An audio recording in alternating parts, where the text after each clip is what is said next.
Halo, kembali lagi ke channel pendidikan School Horizon.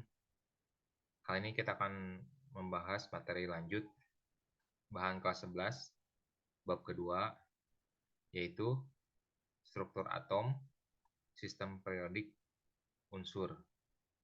Oke, kita akan belajar dari slide PowerPoint tersebut. Kita mulai dari yang pertama.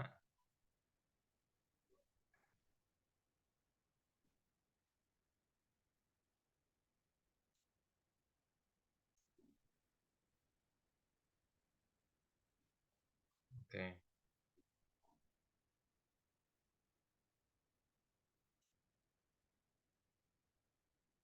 Tujuan pembelajarannya adalah untuk menganalisis dan mendeskripsikan bilangan kuantum. Pembahasannya, kita membahas teori atom dan mekanika gelombang, hubungan konfigurasi elektron dan sistem periodik unsur. Berikut adalah bagan teori atom mekanika gelombang yang diajukan oleh Werner Heisenberg dan Louis Victor de Broglie dan juga Erwin Schrödinger. Jadi elektron dapat bersifat sebagai materi dan gelombang sekaligus.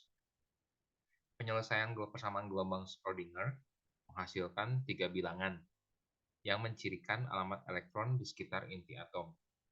Ketiga bilangan ini disebut dengan bilangan kuantum, yang terdiri dari bilangan kuantum utama, bilangan kuantum azimut, dan bilangan kuantum magnetik. Selain ketiga bilangan kuantum tersebut, terdapat pula bilangan kuantum spin, yang menunjukkan arah putaran elektron. Apa yang disebut dengan orbital? Orbital adalah daerah atau ruang di sekitar inti di mana peluang atau kebolehjadian terbesar elektron dapat ditemukan. Pada subkulit S hanya tersusun dari sebuah orbital, sebab hanya mempunyai bilangan kuantum L sama dengan 0. Orbital S berbentuk bola, karena peluang menemukannya sama ke segala arah. Contoh soal dan pembahasan untuk pernyataan pertama. Menurut teori gelombang mekanika, teori atom mekanika gelombang, pernyataan mana yang benar? Kita dapat coba kerjakan satu persatu. Selanjutnya, pernyataan satu adalah salah, karena berdasarkan temuan Heisenberg, kedudukan elektron tidak dapat dipastikan karena dualisme sifat elektron yang dapat ditentukan hanya daerah kemungkinan terbesar elektron dapat ditemukan. Untuk pernyataan 2 benar, pernyataan 3 salah, pernyataan 4 juga salah. Contoh soal berikut adalah subkulit yang terdapat dalam satu atom kecuali. Dari sini kita dapat menyimpulkan bahwa subkulit yang tidak mungkin muncul adalah subkulit 2D, yaitu B, karena untuk subkulit utama 2 hanya mencapai 2P saja. Jadi tidak ada subkulit 2D. Untuk elektron yang menempati subkulit 3P, berarti bilangan kuantum utamanya 3. Untuk P, berarti bilangan kuantum azimutnya 1. Kemudian kuantum magnetiknya dapat negatif 1, atau 0, atau 1. Spinnya bisa plus setengah atau negatif setengah. Jadi ada 6 kemungkinan elektron yang menempati subkulit 3P. Kemudian, contoh soal keempat, berikut terdapat 5 elektron dengan bilangan kuantum sebagai berikut. Ditanya elektron yang terletak pada satu subkulit adalah, kita lihat jawabannya adalah yang D, itu S dan T. Karena untuk S itu terletak pada subkulit 3P. Jadi bilangan kuantum N dan L harus sama agar kedua elektron tersebut terletak pada subkulit yang sama. Konfigurasi elektron, kita menggunakan prinsip Aufbau. Menurut prinsip Aufbau, elektron akan menempati subkulit yang tingkat energinya terendah. Besarnya tingkat energi suatu subkulit ditentukan oleh nilai N plus L makin besar. Makin besar nilai N plus L, berarti makin tinggi tingkat energinya. Ada juga prinsip Pauli, yaitu dalam suatu atom tidak boleh terdapat 2 elektron dengan 4 bilangan kuantum yang sama atau posisi yang sama. Tentukan konfigurasi elektron dari atom scandium 21. Berikut adalah konfigurasi elektron untuk atom 21 scandium, 25 mangan, dan 35 brom. Jadi, sesuai dengan prinsip Aufbau bahwa elektron akan menempati subkulit dengan tingkat energi yang paling rendah terlebih dahulu. Kemudian baru menempati tingkat energi yang lebih tinggi. Kita dapat menggunakan konfigurasi elektron gas mulia untuk menyingkat konfigurasi elektron. Jadi untuk 10 elektron misalkan, kita dapat menggunakan konfigurasi neon saja. Ada aturan ketiga yaitu aturan Hund. Aturan Hund adalah untuk mengetahui persebaran elektron dalam orbital dibuat diagram orbital dengan menggunakan kotak yang mewakili jumlah orbital pada setiap subkulit disertai dengan arah tanah ke atas atau ke bawah yang menggambarkan spin dari elektron yang dimaksud. Ada juga beberapa penyimpangan dari aturan umum. Konfigurasi elektron suatu atom adalah khas, sehingga terdapat beberapa atom yang konfigurasinya menyimpang dari aturan-aturan umum tersebut. Misalkan untuk krom, seharusnya Ar 4s2 3d4, namun satu elektron dari subkulit 4s akan pindah ke subkulit 3d, menjadi Ar 4s1 dan 3d5. Konfigurasi ion, elektron dapat terlepas dari suatu atom netral karena adanya pengaruh energi dari luar, sehingga atom tersebut akan berubah menjadi ion. Contoh soal berikut, konfigurasi elektron untuk unsur vanadium. Jawabannya adalah C.